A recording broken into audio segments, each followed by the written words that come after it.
I'm Sam Lagassic. And I'm Dreadful Dan Gallagher. And we're two old buddies that have lived our life at the edge of the mainstream. So come join us where things are a little odd. This is the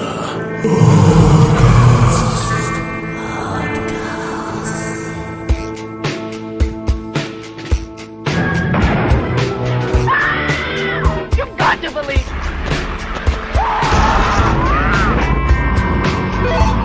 It's alive! It's loose! This earth of yours will be reduced to a burned-out cinder.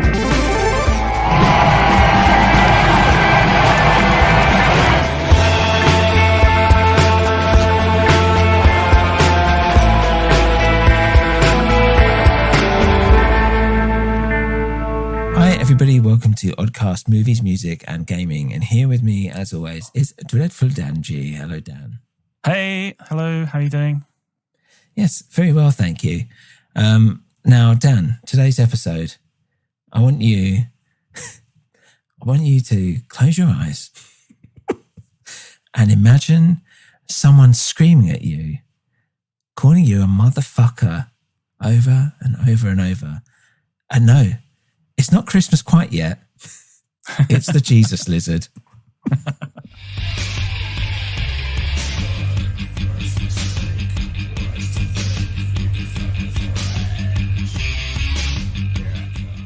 Sam, do you think you'd like to have a blockbuster up your arse? No, I don't want anything there. Because that is the question that is posed to us several times on this debut EP by the Jesus Lizard. Yeah, I'm all right, thanks. For those who don't know, this was the first release from the Jesus Lizard, the Chicago-based rock and roll band, one of my favourite bands of all time.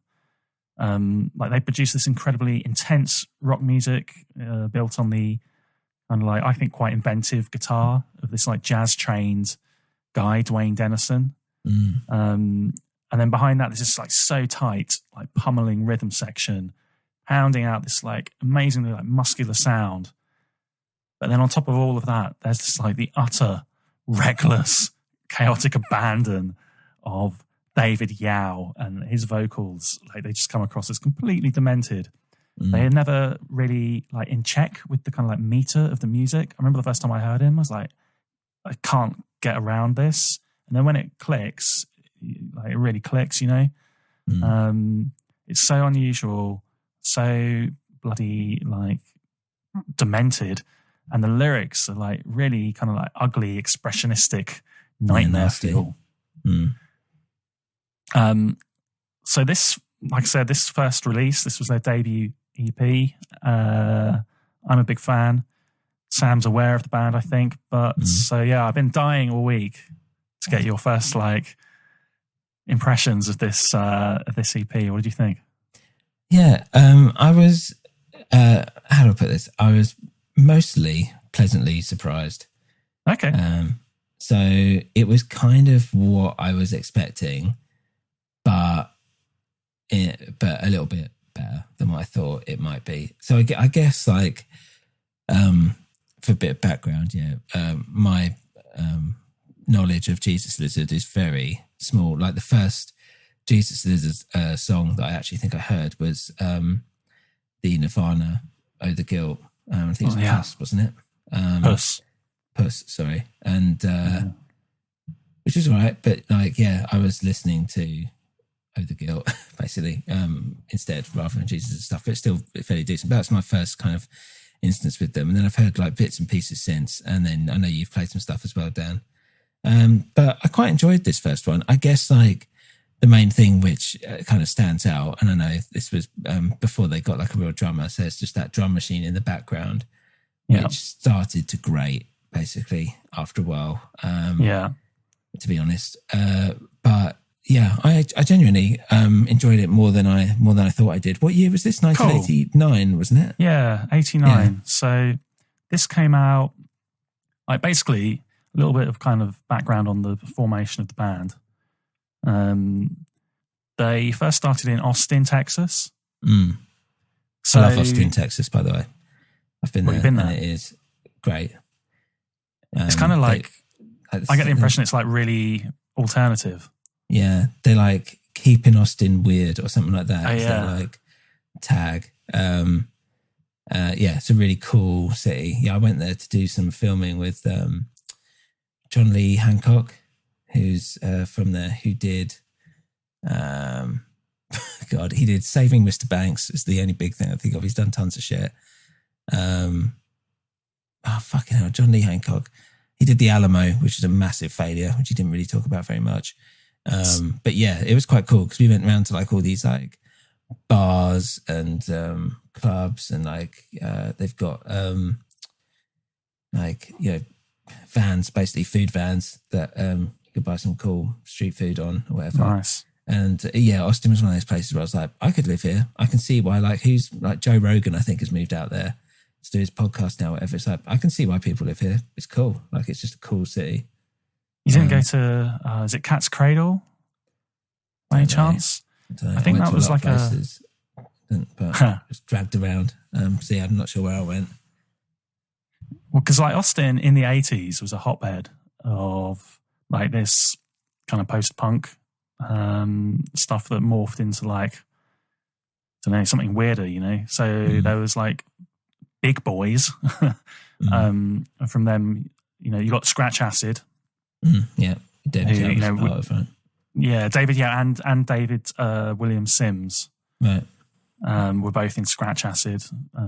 If you're interested in that, people should go and check out the episode we did on everything to do with Scratch Acid, all of their whole career and discography. Yeah. But Butthole Surfers. So a bunch of stuff coming out of Austin, Texas. But yeah, after the breakup of Scratch Acid, trying to remember like some of the time frame around this, but basically there was a band called Cargo Cult, and Dwayne Dennison was the guitarist, and he approached David Yao to say, like, do you want to work on a project together? And he brought in David Sims. Yeah. So you've got Dwayne Dennison, the guitarist, David Yao, vocalist, and David William Sims, bassist.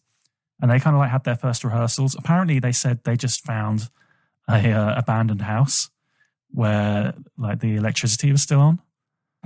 Right. So they literally just went in there and like, I mean, can you imagine how cool that would be? You know, when you're like trying to get a band going, you're like, I haven't got any money and rehearsal rooms are so expensive. It's like, fuck it, just find a abandoned house and make a racket.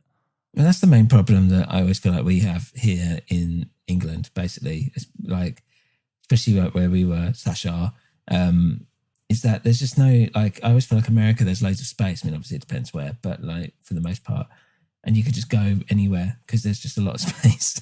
Whereas here, it's like, there's no space. Like, there's nowhere for you to make noise. And even in the rehearsal rooms, they're out in the middle of like, you know, like estates, basically. And even then it's tough and all this. So, yeah, it's hard to get a band going. If you get an abandoned house with the electricity on and there's fuck all around it or near, then yeah, go crazy. No one's going to stop you. You can just do whatever. Quite freeing in that sense. I'm thinking about that video that we were both enjoying this week of Dave Grohl doing his Peaches cover. Yeah. So, someone posted a comment saying like, this just shows you don't need a room full of expensive equipment to produce great music. And I literally left a comment and I was like, except for the room full of loads of expensive equipment and the vocal booth that Peaches is in. Yeah, with a TV. And if you're going to play live, if you're going to play live drums, then you probably need either a massive fuck off house, or a load of sound installation. Yeah. It's just that whole thing. It's like there's always all these other like things look really straightforward, but there's always like loads of expensive. Exactly. And as if Dave hasn't got like someone fucking mixing it afterwards, and all this shit. It's like, well, he's just going to put it out. Just stick a microphone in the corner and just put it out. I think that's what people look and they see that, and that's what they genuinely think is happening. No, I mean, like, I'm not saying like it's obviously it's not worth getting into this, but obviously not that he's got like a whole fucking thing going on. I do believe it's probably him and this guy have just gone into this room to do these bits or whatever. but there's stuff happening around. And yeah, all that equipment, his whole setup would have been like acoustically tuned or whatever, and all this, and set up to a degree where there's like no bleed and whatever, and all this stuff. Like, you know, don't know. Yeah. Whatever. If people think that they can do that and stick a microphone in a corner and sound exactly the same, then power to them. Go. Yeah, good luck to them. Yeah, you do. Yeah. Anyway, so yeah, back to Jesus Lizard. They, at that point, they had these rehearsals, and I think they got some stuff down on tape. Mm.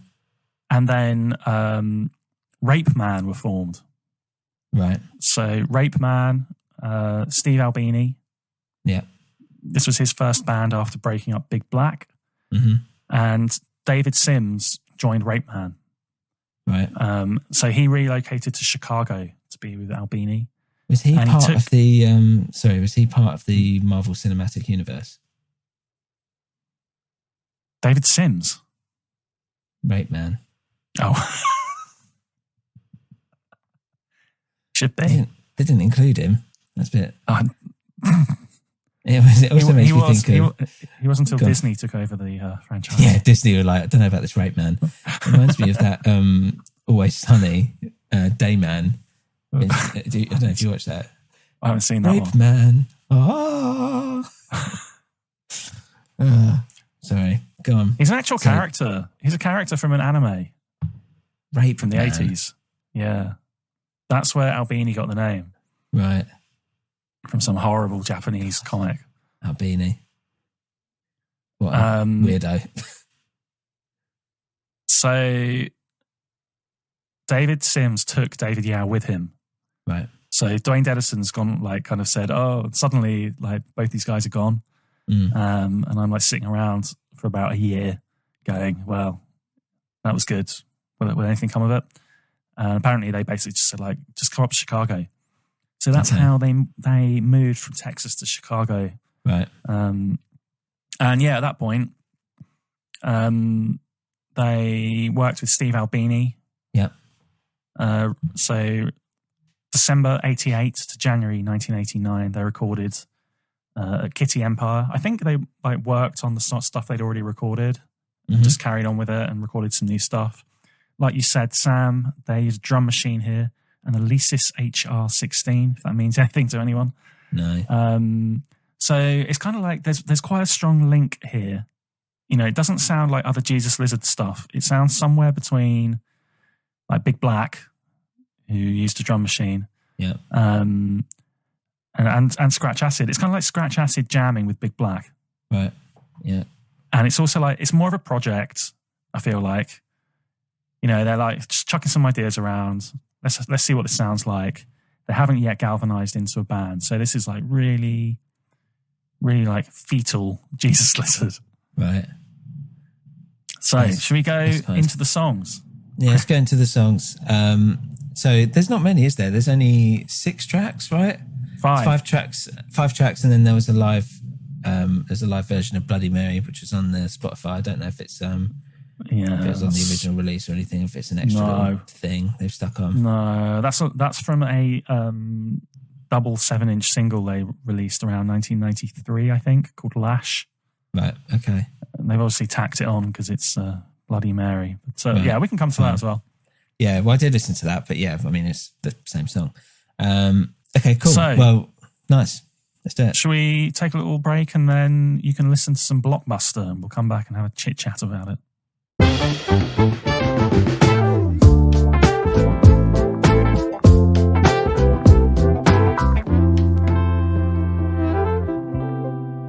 Am I back? Here I come, Sam. Here I come with my cock in my hand. Ugh. Thank you. Let's have a listen.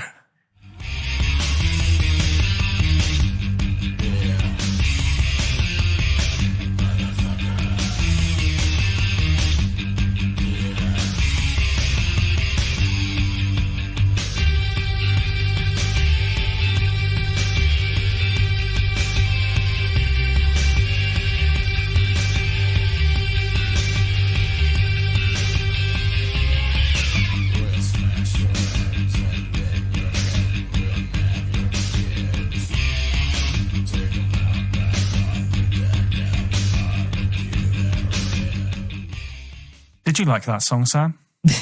I did. Thought it's a good opener. I think it sounds really evil, and it's funny you were saying about the jazz kind of guitar thing, because generally speaking, throughout this EP, I just really liked a lot of the guitar work. It sounded, very different, and with this song in particular, they've got that staccato effect kind of going up the scale, which is quite nice and cool. You've nailed it. That is the Dwayne Dennison sound. I think that's partly why I love them so much. I think I really just took to his style and sound of playing. Yeah. So if you like that, then hopefully that bodes well. Yeah, and I think it does. Yeah, and there's a lot of the stuff here, like, and this is kind of blowing my own trumpet kind of again, but is that when early Pistol Gang stuff that I was doing started, a lot of people were commenting on the guitar work sounding a bit like Gang of Four. And I was like, I kind of see it. And I think some of this guitar work sounds like Gang of Four, maybe a little bit as well. Yeah, I reckon they were probably an influence. Yeah, exactly. So there's a kind of a lineage there. But I really like the idea. I really like they've got the screaming in the background, but it's very low in the mix. So it gives this impression when you're listening to the song that there's this like bubbling anger behind it. That it's like at any point ready to like kick off. And the lyrics are fucking horrible and nasty and disgusting. And this is the one, right, where you sent me a video of it. And he just gets, I know David Joe is fucking insane anyway. And he basically just gets completely naked and starts playing with his dick and all this stuff. And it's weird, right? Because like, I don't really know a young David Yao. So I just imagine him as this like, fat old man, which is basically what he is now. But he was like a proper, like he was a good looking guy and he was proper ripped as well. He was built. Back in the day. So, But I love how he, like someone's filming the band and they cut away to Dwayne Dennison and they're right in the front. Like right down at the front. They cut away to Dwayne Dennison and he's just doing his thing. And they cut away to David William Sims. And they are just like, they're so workmanlike. And then in those like 10 seconds, somehow Yao has got completely naked. They cut back and it's just David Yao completely stark bollock naked with his penis right in the lens. And he just starts tugging on his cock. And he just looks so ferocious. And that's what I love about them. And this song for me really kind of like sums that up. But I remember when I heard this, it blew me away because like most of the kind of like evil stuff was all like, Marilyn Manson and it was so, pantomime like really compared to this guy, he seems genuinely unhinged. He seems like he means it. He's scary and dangerous. But I also love how, he's also kind of like a bit comical as well. Like in that video, he's doing this ridiculous like posing, bodybuilding like poses. He's walking around doing that. Like I'm the big guy on the beach. I'm going to kick sand in your face. So it is. There is that like kind of like I don't know how to explain it. Like Dada-esque, surreal, ridiculous, absurdist humor going on. Dan, have you ever? I was thinking about this, even though, as you know, because you've been there, I've been like drunk or fucked off my face during many a gig. Has there ever been an inclination to take your clothes off, or have you ever done it on stage? Because I genuinely was like thinking back and I was like, I don't think I've done it, but I wouldn't be surprised if someone said that I did. If I took all my clothes off the stage and started tugging on my cock, I wouldn't be surprised. It's never been never been an inclination I've had. The only time that I've been basically faced with a penis on stage, like right in my face, was Queens of the Stone Age. If you remember Nick Olivieri. Nick, wow. The bassist. Twice, I think, I ended up in front of him, and it's just his like big dick just flapping around, basically, like, behind his bass. But he did that all the time, didn't he? It was a bit weird. Like when I think back to it, it's like, what? Like, why would you Like, It feels quite why is it your gimmicky to me thing? now. Yeah, exactly. And that's what's weird. It's like, is he back with Queens of the Stone Age now? We're going off on a tangent now. God but knows. No, I think he's I in know the he Dwarves came- still, the Okay, reformed so- Dwarves. I think he did come. Oh my God, he's in Dwarves. Right, okay. Again. Because I think he came back for a bit and then left, but I don't really remember. But Queens of Stone Age is something, I don't know, it's this whole other thing now. But yeah, in terms of blockbuster, I liked it. I It's just good want to, opener. Strong. Yeah. And like you say, like the lyrics again, for me, this is a Jesus Lizard classic. Yeah. Like you said, those lyrics, I just want to quote a few for people to get the gist of this. Yeah, go on. It's horrible. It's like some guy like in rural Texas, I guess. Because he says, your first mistake was to think that you could fuck with the ranch. And then it's like, here I come with my dick in my hand. And before I ever heard this song, I'd read about it. I'd read someone like saying, oh, like the amazing blockbuster, like you'll never forget it. It'll blow you away and how horrible it is. And I was like, blockbuster? Like, what could that possibly mean or be? Like, that sounds like a really nice song. That's like the Sweet. Does anyone know the way to blockbuster? I'm just like thinking of glam rock and like, by the way, that would have made an amazing advert for Blockbuster Video. Why they didn't capitalize on that, I do not know. And that's probably why they went out of business. They did, didn't they? Did they use it? I think so. Did they not? Should have done.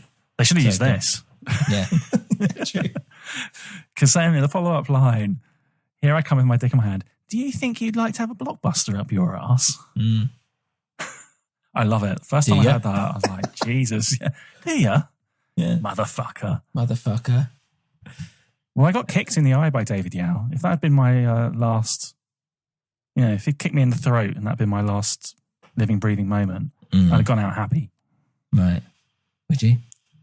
Yeah, it's quite a cool way to die. Is it? Yeah. Or just stay alive. It's a bit cooler.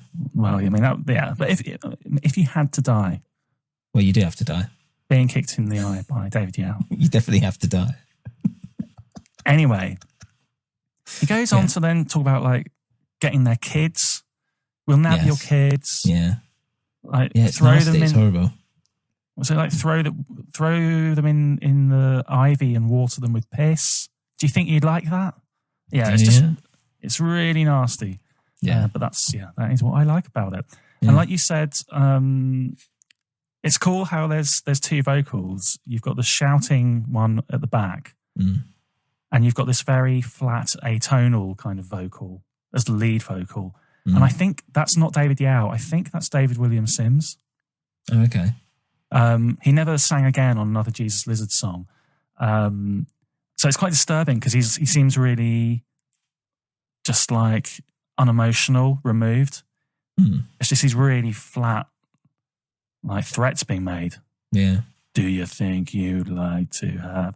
So, but a lot of fans for that reason don't like this version. Yeah. What? Because it's too flat. It's just, and it's not very Jesus Lizardy. So that's why I sent you the live version. Yeah. From the Bang compilation that came out in 2000. Yeah. And it's weird because that's a compilation of singles and rarities. And then randomly there's an unreleased live song that sounds like it's from a bootleg. And to me, that's like an acknowledgement almost of the band that the EP version isn't definitive and that they needed to put out a live version of this song. Okay. But that's, you've got prop drums, you've got David Yao actually doing his thing, shouting and screaming. Yeah. I don't know. Did you prefer it to the EP version or do you have any thoughts about that? Not really. I thought I liked this version. I think, I don't know, like, what do I want from it, really? Like, as I said, like when I was talking about it, I like the idea that they've got the screaming in the background and it's low. It makes it more disturbing for me and it gives it a bit more, like, meaning in terms of what the song is maybe trying to convey, rather than, like, as you said, here's another screamy Jesus Lizard song. Here you go. So I get sick of that shit pretty quick. Anyway, so like, I think it's good to have this. I don't know whether it's better. I think the context of maybe being at a gig, I would like the shouty version better. But I think if I'm looking at the song as a constructed work of art, I would prefer this version without the drum machine. Yeah, I like that both versions exist. They're very different. They've Yeah. both got a different vibe. The Melvins put out a version in 2000 Okay. on their album The Crybaby, Right. where they did collaborations with other artists. So David Yao performed vocals on that. Okay. And that is a particularly queasy, confusing version, quite like fizzing with really nasty energy. So, yeah. If anyone hasn't heard that and they're a fan of the song, then you better get out there and check it out ASAP. Okay. Check it out. Okay, nice. Should we move on to Bloody Mary? Bloody Mary. Oh, Bloody Mary. Where is she doing? What is she doing? You're terrible, Mary. It's Muriel's wedding joke. Bit niche. Okay, let's give it a listen.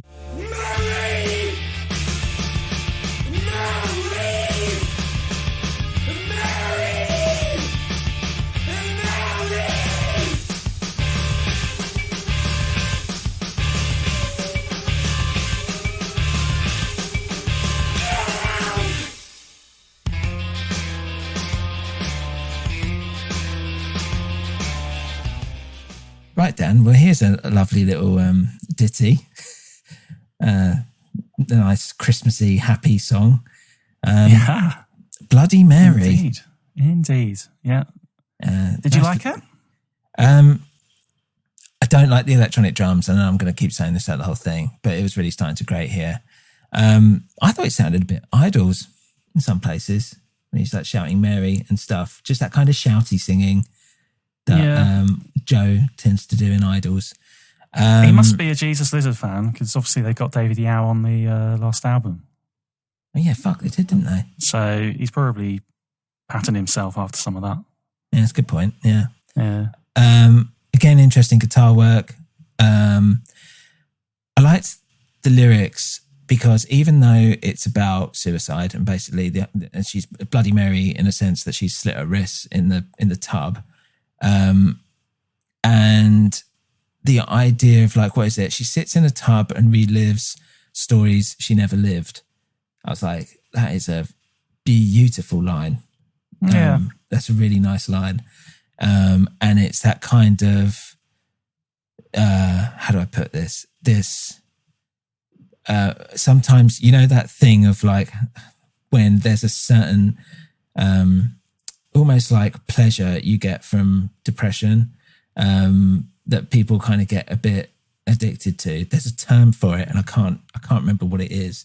But, you know, I always think of like the Nirvana line of like Kurt's line of like, I miss the comfort of being sad kind of thing. Like there's some kind of comfort there. And the idea that she's like wallowing. Yeah, exactly. Satisfying. Yeah. And that the fact that she's reliving stories she never lived, the idea that she's finding some kind of like, almost like fantasizing or just maybe thinking about a future that could have been, that was much better, that she knows she's not going to get or whatever and stuff like that. I thought it was quite nice. And how it's, even though it's about the kind of almost like a visceral side of suicide, it is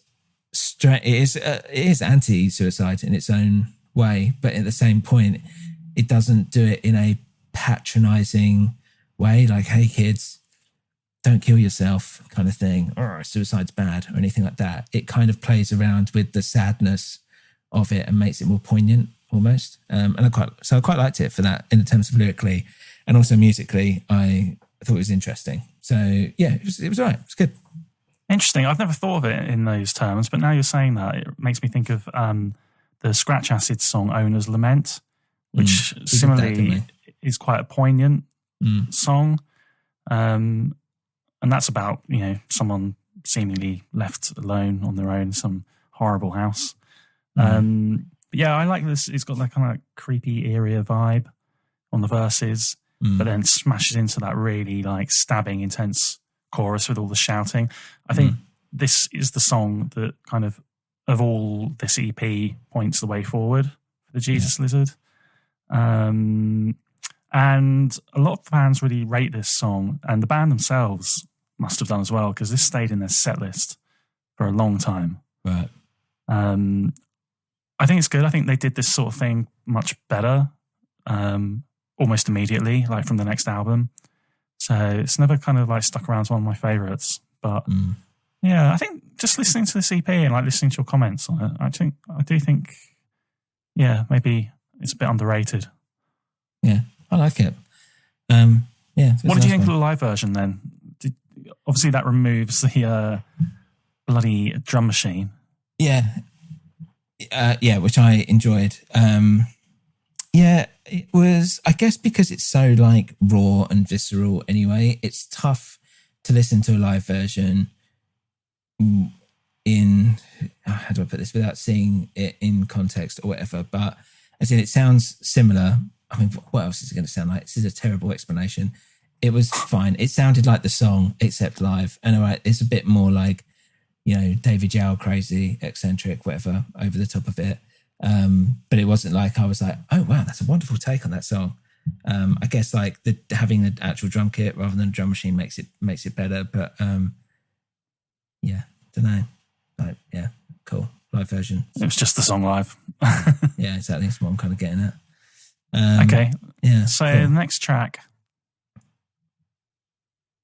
Yeah. Rabid Pigs. Rabid Pigs. Were you waiting for me to say rabid because you wasn't sure how I was going to pronounce it? No. Why Okay. were you rabid? Rabid Pigs. Yeah, I say rabid, but some people might say rabid. And I thought that's what you were waiting for me to say it first. Maybe that's why this song doesn't have any lyrics.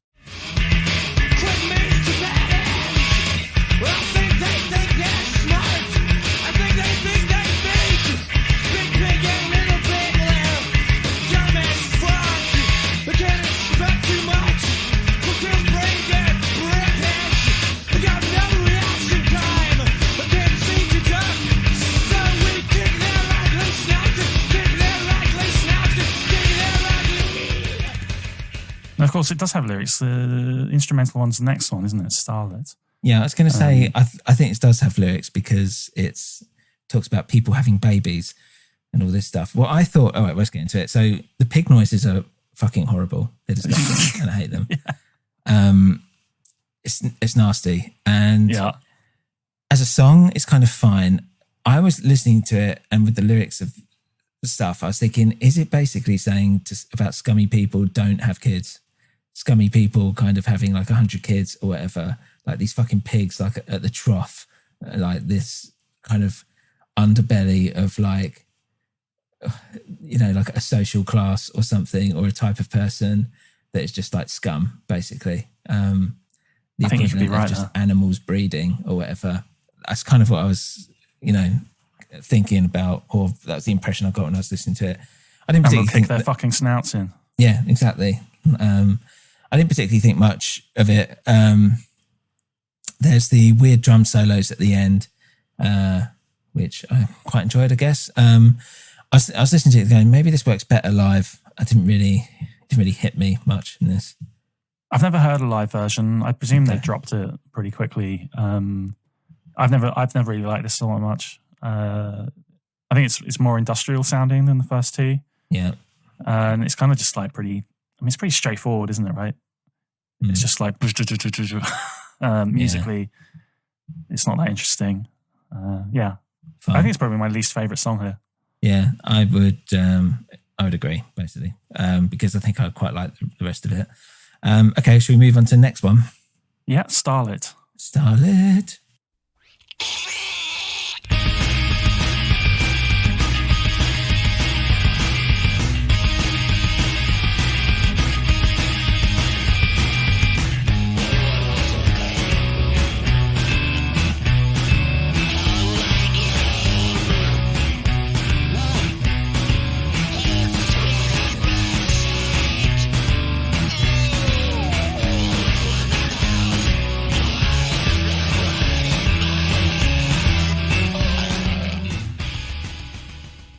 That baby crying noise is horrific. I'm reading my notes here and I remember that and I didn't like it. What did you think, Dan? I've got a few other notes here, but yeah, I'm interested to see what you thought first. I really liked this. I always forget this song. And yeah, it's because this EP was later tacked on to their like first album on the CD editions. So a lot of it I've always just kind of like glossed over, hasn't quite stuck. So yeah, sitting down and actually properly listening to this, I was like, there's a lot more going on in this track than I ever remembered. Right. I love the horrible noise that he makes to start the song off. It's just this like, I can't even do it. It's like weird noise. Yeah. I like that this is one of the more jazzy songs. Mm-hmm. Like, again, the guitar work here is really cool.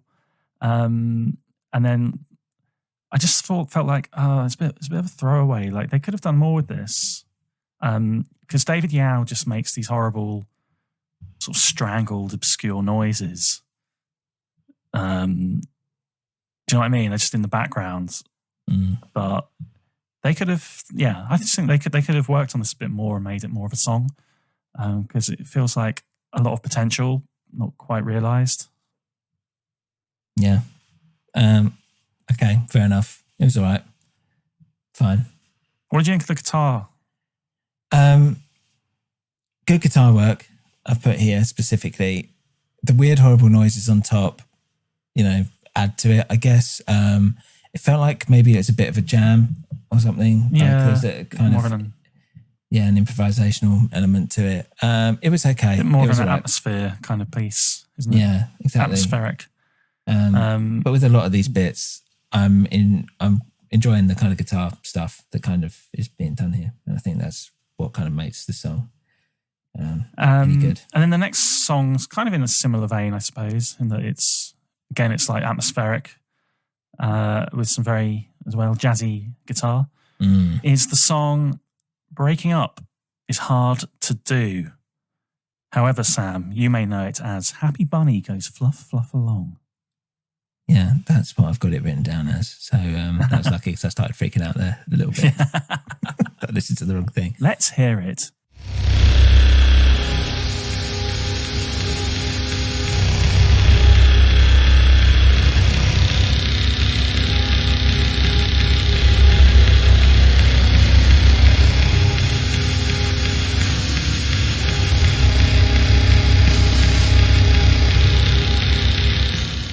Experimental, weird, strange beat they've created in the drum machine with this like jazzy scale-like playing.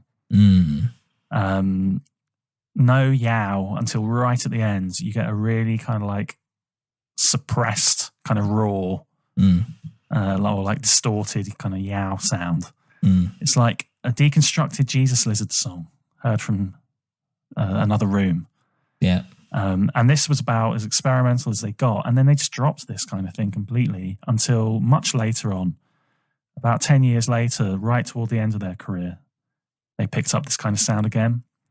They did a whole EP, actually, which was like really experimental with guys like Jim O'Rourke, Andy Gill, actually. He's Gang of Four, isn't he? Yeah. John Cale, all the like producers. But otherwise, yeah, this like sticks out like a sore thumb in most of the Jesus Lizard's early catalogue. Did you like it? Yeah, I really liked it. I think because I'm a fan of noise and noisecore and whatever and all that. So this kind of shit I do tend to enjoy, and I find it quite weirdly pleasant to listen to, even though people might find it a horrific listening experience, but I actually find it quite nice.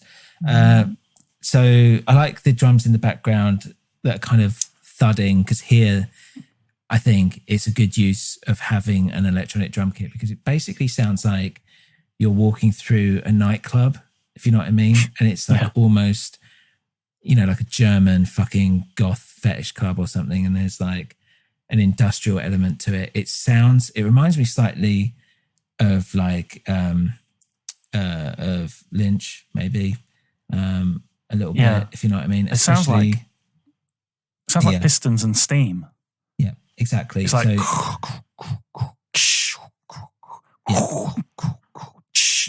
and if you listen to like Eraserhead, for instance, there's a lot of that kind of goes on throughout the entire film.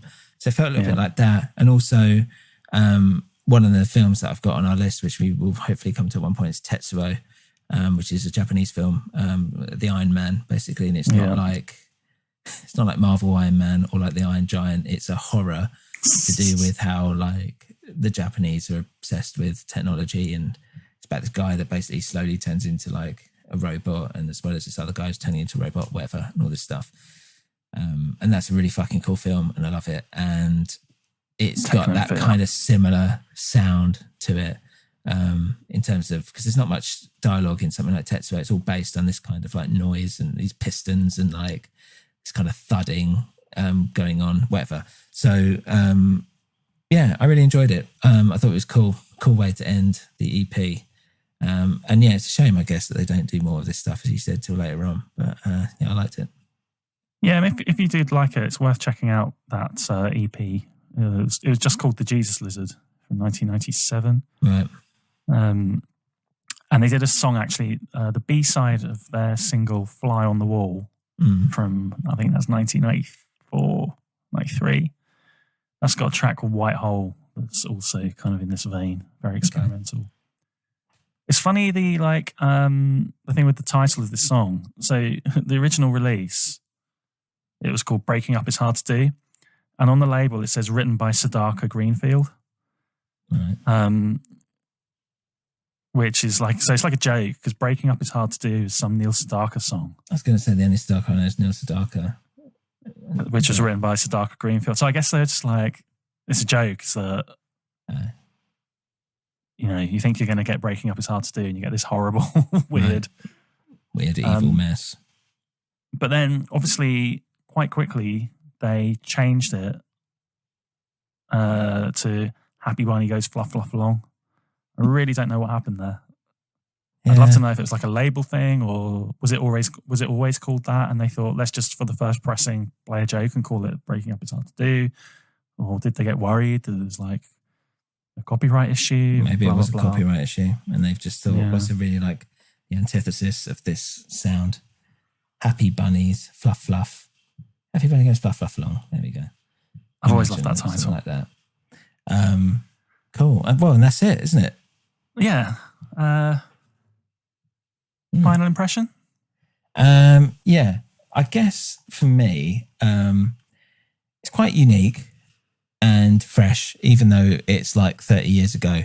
But I enjoyed it more than I thought I would. And I think it's a good entry point for someone like me, who maybe doesn't know that much or whatever.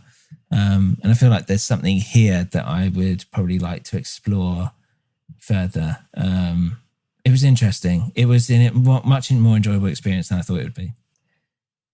I'm glad that you're excited to explore it further, because my plan is to now put their debut album on our list. On the list. Yeah. Head. I'm so excited, interested. Let's get that enthusiasm down a bit. Let's take it down a notch. A mild interest. No excitement. What about you? It's not my favourite. Like I said, I think it feels like a project. It's like a bit of a curiosity. It was fun, hearing these like experimental kind of tracks. Obviously, I love Blockbuster.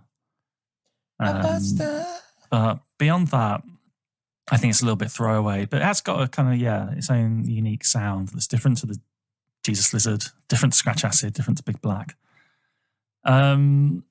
But yeah, it's just, it's the start, and it gave them the basis to form the band and go on to be much better, frankly.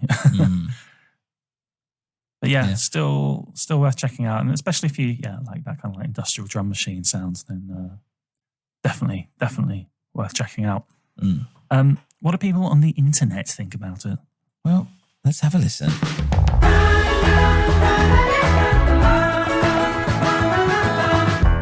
I hate it. So Dan, I wasn't able to get any decent, funny, positive reviews.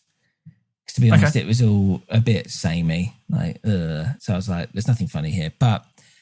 And this one isn't particularly funny, but it was a 2-star review out of 5. Okay. By Benny Shambles. And he says, I can't believe how highly this is rated, especially considering how it stands up next to all their other releases. Come on, get real. This thing is just a full start, and they don't even have Mac on drums yet. Bloody Mary sounds like a decent demo, I guess, but it would evolve into an amazing live staple. One of their best songs, actually. To a much lesser extent, the same goes for Blockbuster. All the other songs sound like a bad version of Big Black, although the guitar playing is pretty cool. Not to mention the bass. Duh.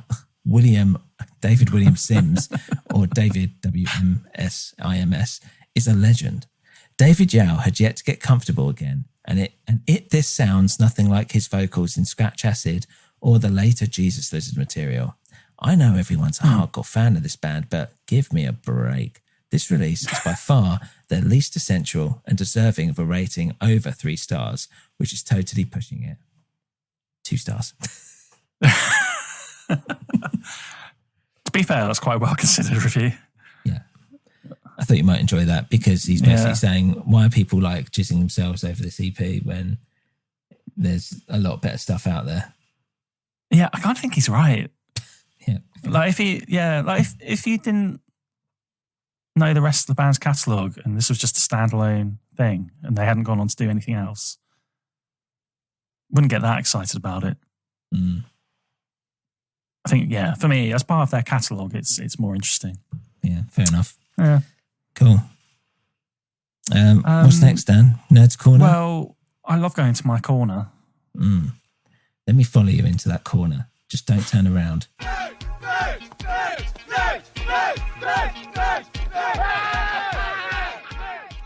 Nerd's Corner. Yeah. That's where I am. That's where you are. That's where you belong. And in my corner, I'm looking at the original 1989 pressing on 12-inch marbled purple swirl vinyl. Yum, yum, yum. And this was only released in the UK. Okay. So black vinyl in the US and Canada, purple swirl in the UK. Right. On what label? I find that interesting. On Touch and Go. Right. Oh, good old Touch and Go. Touch and Go. I don't know. And they carried on doing this for the foreseeable future. You know, doing a special like marbled coloured vinyl for the UK. Right. So I don't know why there was like this need to have the novelty factor in the UK, but it is gorgeous. I don't actually have a copy. I don't have any Jesus Lizard on vinyl. I don't think. My God. I think I kind of ummed and up. Yeah, I know, it's shocking. I got them all on CD. I ummed and ahed. Well, I've got all the singles. I've got all the 7-inch singles. I ummed and ahed because I don't know if to get the originals, which are quite expensive, or get the remasters that came out in 2009. So it's like, kind of got frozen in place. Yeah. But yeah, I would like a copy of this, but it's always quite expensive. Yeah, I bet. That was the first one as well. Like I said, 2009, there was a remaster. Until then, it's always been like tacked onto the CD of their first album, Head. Right. But yeah, when everything, their catalogue got remastered by Albini with Bob Weston, who's his like second-hand man, right-hand man, not second-hand man. So they put this out again as a standalone release. Is this kind of Take Your Man? Is that so? Second hand? One careful owner. Hardly used. Sorry. Yes, the 2009 remaster. Yeah. It looks nice, and you get, it's like nice packaging. And there's a nice 4-page booklet insert with new interviews and like reminiscences from David Yao, David Sims. I think there's some stuff in there from one of the guys from Fugazi, like talking about what an amazing band they were early on and all this kind of stuff. So that's all pretty cool. And I did wonder at this point, because we haven't spoken about this, what you thought about the artwork. I can't remember it. Oh my God.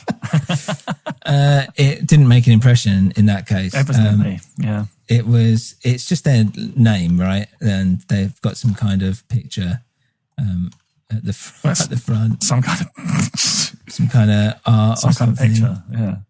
What you talk about it whilst I'll explain it. It's a photograph by David Sims of a naked lady in front of the American flag. She's looking up. I'm looking at it now. Yeah, the way she's posed is really arresting, quite unusual, suggestive, and it's very stark and like quite grainy, black and white photo. With then like really nice typography of Pure laid over the top. I personally, I think it's a really good photograph. I can't remember. It might have been like his girlfriend or something. Okay, what Yow's? David Sims. David Sims took it. Yeah.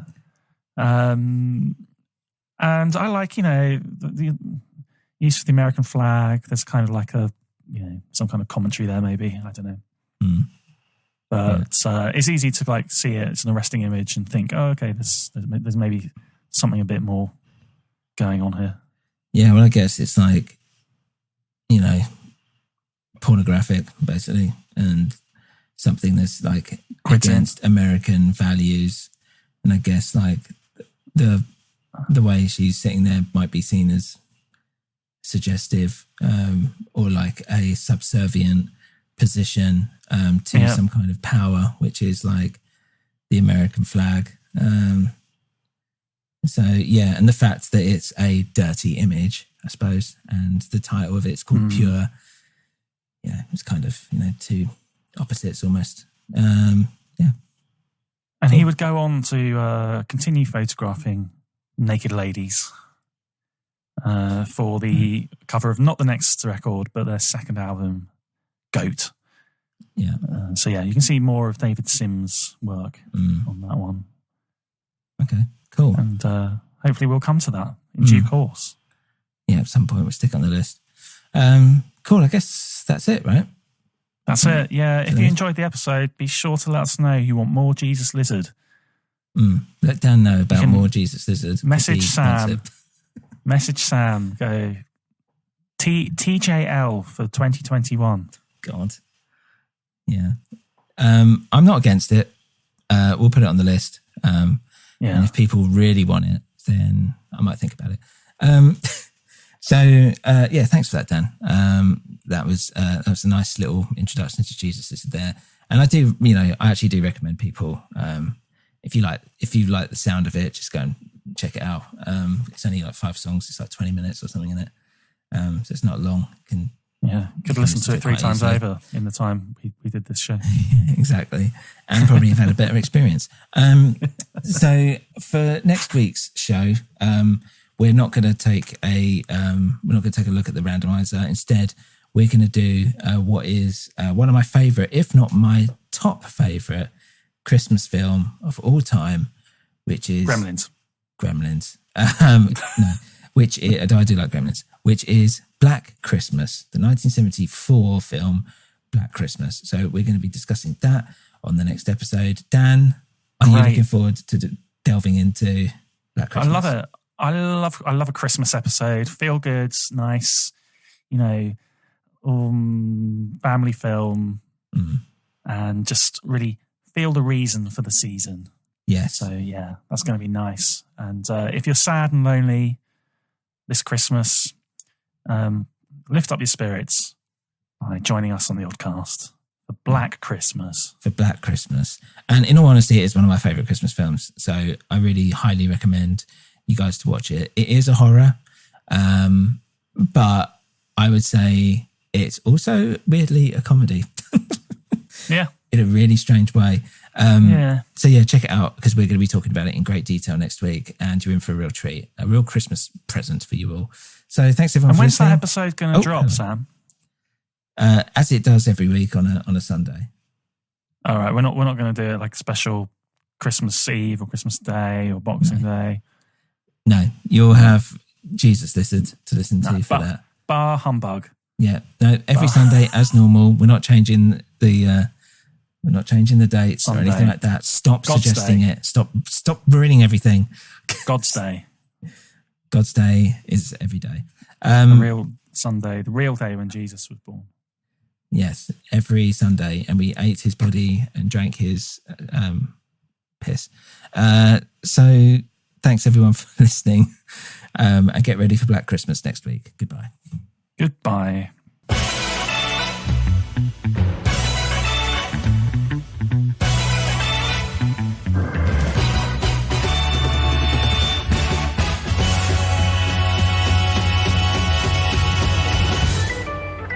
Hey guys, thank you for listening to Oddcast Movies, Music and Gaming.